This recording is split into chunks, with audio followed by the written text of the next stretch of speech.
Assalamualaikum warahmatullahi wabarakatuh.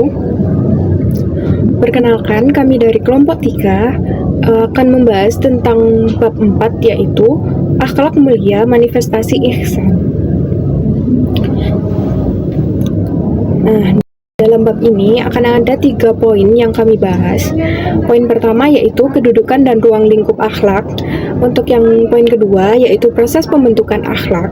Dan poin ketiga adalah aktualisasi akhlak dalam kehidupan. Nah, jadi mari kita masuk ke poin pertama atau poin A, yaitu tentang kedudukan dan ruang lingkup akhlak. Dalam khazanah Islam, ilmu yang mempelajari perbuatan manusia yang baik dan buruk disebut dengan istilah akhlak. Secara etimologis, akhlak berasal dari kata al-khuluq yang berarti menggambarkan batin, perangai, kebiasaan tabiat, atau karakter. Nah, menurut Al-Ghazali, akhlak adalah sifat yang tertanam dalam jiwa yang menimbulkan bermacam-macam perbuatan dengan mudah tanpa memerlukan pertimbangan dan pemikiran. Perbuatan yang benar itu berpijak pada ajaran Al-Quran dan hadis. Dengan demikian, akhlak merupakan sifat batin yang mendorong manusia berbuat baik atau buruk secara spontan. Nah, untuk jenis akhlak dalam Islam itu terbagi menjadi 2 jenis. Yang pertama yaitu akhlak yang baik atau biasa disebut juga dengan akhlak mahmudah. Nah, akhlak ini merupakan sikap yang melekat pada seseorang berupa ketaatan pada aturan dan ajaran syariat Islam yang tercermin dalam berbagai amal. Contohnya, amal batin seperti zikir dan berdoa, amal lahir seperti patuh melaksanakan ibadah dan menjaga tata krama dalam berinteraksi dengan orang lain. Untuk yang kedua, yaitu akhlak yang buruk atau akhlak mazmumah. Akhlak ini merupakan sikap yang melekat pada diri berupa kebiasaan pelanggaran-pelanggaran pada ketentuan dan aturan syar'i. Contohnya, secara batin seperti dengki dan hasud, secara lahir itu seperti berzina dan menyakiti orang lain. Nah, untuk yang kedua, poin yang kedua yaitu proses pembentukan akhlak.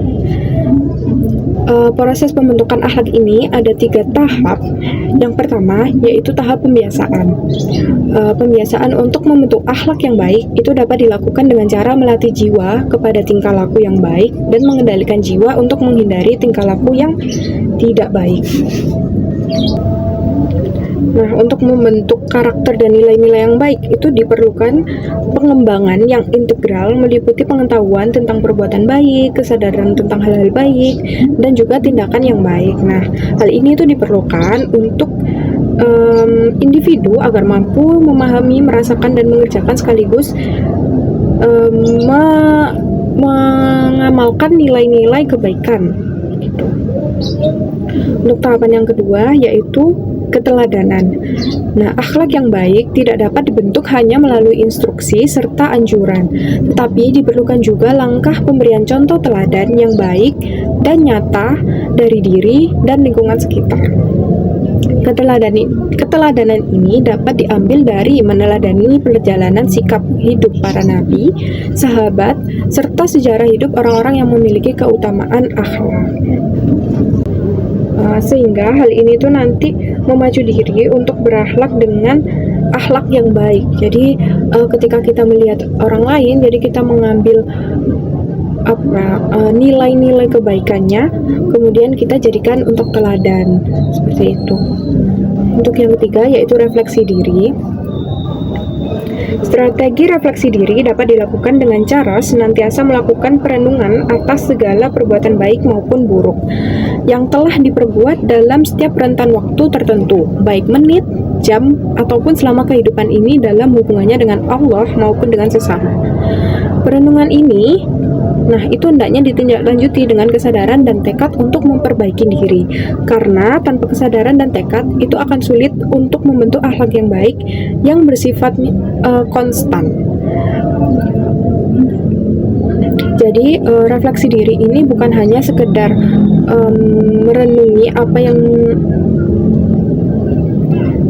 Jadi refleksi diri ini bukan hanya merenungi apa yang kurang baik, apa yang perlu dibenari, tapi kita itu juga harus ada tekad untuk merubah diri sendiri menjadi lebih baik ke depannya. Aktualisasi akhlak dalam kehidupan. 1. Akhlak dalam menggunakan media sosial. Media sosial merupakan sebuah sarana interaksi sosial berbasis dalam jaringan yang terhubung dengan internet serta menggabungkan antara teks, video, dan audio. Media sosial memiliki beberapa sisi positif atau kelebihan, diantaranya 1. Informasi mudah diakses dan disebarluaskan secara cepat. Dengan adanya media sosial, maka memungkinkan informasi tersedia secara instan dan dapat disebarluaskan tanpa keterbatasan geografis. Selain itu, pengguna tidak hanya sebagai penerima informasi atau konsumen, melainkan juga dapat memproduksi konten, terlibat dalam diskusi, dan mengelola informasi dengan tepat. 2. Media sosial juga dapat digunakan sebagai media dakwah yang efektif. Kita dapat memanfaatkan media sosial untuk menyebarkan hal-hal yang mulia. Contohnya seperti berbagi ayat Al-Quran dan hadis, kemudian menyebarkan video tentang ceramah keagamaan melalui platform seperti YouTube ataupun TikTok. Media sosial membuat pengguna kecanduan, seperti menghabiskan waktu berjam-jam untuk scrolling tanpa tujuan yang jelas. Hal ini dapat mempengaruhi produktivitas, kemudian mengurangi waktu ibadah, atau bahkan dapat mengabaikan tanggung jawab dunia seperti pekerjaan ataupun keluarga. Kemudian yang kedua, disalahgunakan untuk menyebarkan berita palsu, ujaran kebencian, konten pornografi, menyebarkan rahasia orang, atau menyebarkan nama baik seseorang. Media sosial seringkali digunakan untuk menyebarkan hal-hal negatif yang melanggar nilai moral. Contohnya seperti menyebarkan berita isu sensitif yang dapat menyebabkan perpecahan sosial, kemudian cyberbullying, kemudian penyebaran data pribadi atau rahasia yang dapat merugikan orang lain. Mengacu pada segala sisi tersebut, dalam bermedia sosial, kita sebagai seorang muslim hendaknya benar-benar cermat dalam menerima, mengolah, dan menyebarkan informasi. Setidaknya kita harus memiliki 3 prinsip dalam bermedia sosial. Prinsip-prinsip dalam bermedia sosial sebagai seorang muslim. Pertama, niatkan untuk berdakwah. Sebagai seorang muslim, kita harus meniatkan penggunaan media sosial dengan hal-hal yang mulia, seperti menyebarkan kebaikan, edukasi, ataupun menginspirasi orang lain yang sesuai dengan ajaran Islam. Dengan begitu, maka kita akan terjaga dari keinginan untuk mencari popularitas atau terjebak dalam konten-konten yang tidak bermanfaat. Yang kedua, yakni memperhatikan aturan Islam dalam bidang informasi. Dalam Islam terdapat prinsip tabayun yang berarti verifikasi dan amanah yang berarti kejujuran. Maka dari itu, kita harus benar-benar memastikan bahwa informasi yang kita terima benar-benar berisi berita tentang kejujuran, kemudian sopan, dan tidak menyebabkan perpecahan yang sesuai dengan ajaran Islam. Yang ketiga, menjauhi larangan menyampaikan berita hoax, provokatif, serta merugikan atau merusak kehormatan pihak lain. Hal-hal di atas merupakan hal yang tidak sesuai dengan adab Islam. Sebagai gantinya, kita harus mempromosikan konten-konten yang membangun, seperti konten nasihat yang membawa kedamaian, ataupun informasi yang bermanfaat dan mendidik. Selanjutnya ada akhlak berbusana. Busana atau pakaian adalah segala sesuatu yang dikenakan kita setiap hari dari ujung rambut hingga ujung kaki. Nah, busana itu termasuk nikmat Allah karena dapat melindungi kita dan menjaga keamanan serta kenyamanan pemakainya. Nah, akhlak berbusana itu ada apa aja sih? Jadi yang pertama ada menutup aurat. Seluruh tubuh wanita itu adalah aurat, kecuali wajah, telapak tangan, dan ujung jari-jari tangannya saja. Yang kedua, longgar sehingga tidak membentuk lekuk tubuh. Islam mengharuskan wanita untuk memakai pakaian longgar supaya menyamarkan lekuk tubuh. Dalam dunia kesehatan juga sangat dianjurkan karena ini tuh bagus untuk kulit. Jadi kulit itu bisa bebas gitu dan memiliki ruang gerak yang cukup. Yang ketiga, berbahan tebal dan tidak transparan. Jadi sama saja ketika kita sudah memakai pakaian yang panjang tapi transparan, itu tetap terlihat lekuk tubuhnya, jadi harus berbahan yang tebal. Yang keempat, tidak memakai pakaian sensasional. Pakaian yang dapat membuat pemakainya menjadi pusat perhatian, baik karena pakaiannya itu mewah ataupun pakaiannya yang compang-camping. Dan yang terakhir, tidak menyerupai lawan jenis. Islam itu sangat tidak memperbolehkan perempuan menyerupai lelaki ataupun sebaliknya. Selanjutnya ada akhlak dalam berinteraksi sosial. Seperti yang kita ketahui, interaksi sosial merupakan hubungan timbal balik antara individu dengan individu dengan kelompok, maupun kelompok dengan kelompok. Akhlak dalam berinteraksi sosial ada 3. Yang pertama, tidak menyakiti orang lain, baik melalui lisan maupun dengan perbuatan anggota tubuhnya. Yang kedua, jauhi berprasangka buruk, karena berprasangka buruk ini dapat menyebabkan fitnah dan dosa lainnya seperti ghibah. Dan yang terakhir, hindari menyentuh atau berjabat tangan dengan lawan jenis yang bukan mahramnya. Karena Rasulullah SAW bersabda, seseorang ditusuk kepalanya dengan jarum besi lebih baik daripada menyentuh wanita yang tidak halal baginya. Jadi sebenarnya sangat dilarang sekali untuk menyentuh lawan jenis yang bukan mahramnya.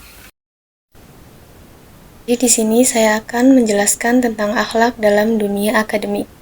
Yang pertama, niat ikhlas karena Allah. Semua aktivitas belajar sebaiknya diniatkan semata-mata untuk mencari ridha Allah, bukan semata mengejar nilai atau pujian manusia saja. Dan yang kedua, kesungguhan dalam menuntut ilmu. Belajar harus dilakukan dengan bersungguh-sungguh, penuh komitmen dan tekad untuk terus meningkatkan pengetahuan serta tidak mudah menyerah. Yang ketiga, berdoa agar memperoleh ilmu yang bermanfaat. Sebelum belajar, kita dianjurkan untuk berdoa agar diberikan kemudahan memahami ilmu serta ilmu yang didapat membawa manfaat dalam kehidupan kita. Dan yang keempat, mencari guru yang baik. Penting dalam memilih guru yang baik tidak hanya ahli secara akademik, tetapi juga memiliki akhlak yang mulia sehingga dapat menjadi teladan dan membimbing dengan benar. Yang kelima, bermotivasi untuk mencari ridha Allah. Dalam menuntut ilmu, motivasi utama adalah mendapatkan keberkahan dan keridhaan Allah. Hal ini akan menumbuhkan semangat belajar yang berkelanjutan bagi kita. Selanjutnya, konsentrasi dalam pembelajaran. Belajar dengan fokus dan konsentrasi membuat pemahaman lebih baik, hasil belajar meningkat, serta waktu yang digunakan lebih bermanfaat. Untuk nomor 7, sabar dan teguh menghadapi tantangan. Kesabaran membantu pelajar tetap kuat menghadapi berbagai masalah atau hambatan sehingga tidak mudah putus asa dan terus berusaha sebaik mungkin. Yang terakhir, menghormati dan memperlakukan guru dengan baik. Menghormati guru termasuk dengan mendengarkan, mematuhi nasihat, serta bersikap sopan dan santun agar proses belajar berjalan lancar dan penuh keberkahan. 5. Akhlak dalam bekerja. Bekerja merupakan ibadah sebagai ungkapan syukur manusia atas karunia Allah Subhanahu wa taala. Al-Qur'an surat An-Najm ayat 39. Kemudian menurut Santoso, bekerja adalah menjalankan perintahnya untuk meraih hidup yang lebih baik, karena dalam melakukan pekerjaan maupun dalam mengambil keputusan penting dalam pekerjaan, hendaknya tidak hanya menggunakan logika, tetapi juga menjadikan keimanan yang berasal dari hati nurani sebagai landasan. Maka dari itu, sebagai seorang muslim, hendaknya kita memperhatikan akhlak dalam bekerja agar mendapatkan keberkahan dan ridho dari Allah Subhanahu wa taala. Berikut ini adalah beberapa akhlak dalam bekerja menurut Santoso. 1. Niat ikhlas karena Allah Subhanahu wa taala. Niat ikhlas berarti menjadikan pekerjaan sebagai bentuk ibadah untuk mendekatkan diri kepada Allah, bukan hanya untuk mencari keuntungan materi, status, ataupun keinginan untuk dipuji orang lain. Dengan niat ikhlas, maka setiap tindakan yang kita lakukan dalam pekerjaan akan mendatangkan keberkahan dan menjaga kita dari sifat riya atau pamer. Yang kedua, yakni bekerja dengan tekun dan bersungguh-sungguh. Hal ini berarti kita melakukan pekerjaan dengan disiplin, penuh perhatian, dan usaha maksimal tanpa menunda-nunda. Yang ketiga, mengutamakan kejujuran dan amanah dalam bekerja. Kejujuran berarti bersikap tulus dan tidak menipu dalam segala aspek, seperti dalam membuat laporan ataupun dalam berkomunikasi. Sedangkan amanah berarti menjalankan tugas dengan penuh tanggung jawab yang sesuai dengan kepercayaan yang telah diberikan kepada kita, baik itu oleh atasan maupun oleh rekan kerja. Yang keempat, profesionalitas dalam melakukan aktivitas. Hal ini mencakup kemampuan kita untuk bekerja dalam kompetensi, etika, dan standar tinggi. Lalu juga mencakup bekerja secara efektif, efisien, dan mampu menjaga hubungan dengan rekan kerja, serta mampu membedakan waktu pribadi dan waktu bekerja. Kesimpulan dari presentasi kami adalah akhlak merupakan fondasi utama kehidupan bagi para umat muslim yang bersumber dari Al-Quran dan hadis dengan Rasulullah SAW sebagai teladan kita. Pembentukannya dilakukan melalui proses pembiasaan, keteladanan, dan refleksi diri. Akhlak harus diaktualisasikan secara konsisten sebagai manifestasi iman dalam berbagai aspek kehidupan modern, terutama dalam menggunakan media sosial yang harus dilakukan dengan cermat dan bertanggung jawab, dengan berbusana, dengan menutup aurat dalam dunia akademik atau pendidikan, serta saat bekerja, yang keseluruhannya bertujuan untuk mencapai kualitas hidup yang baik.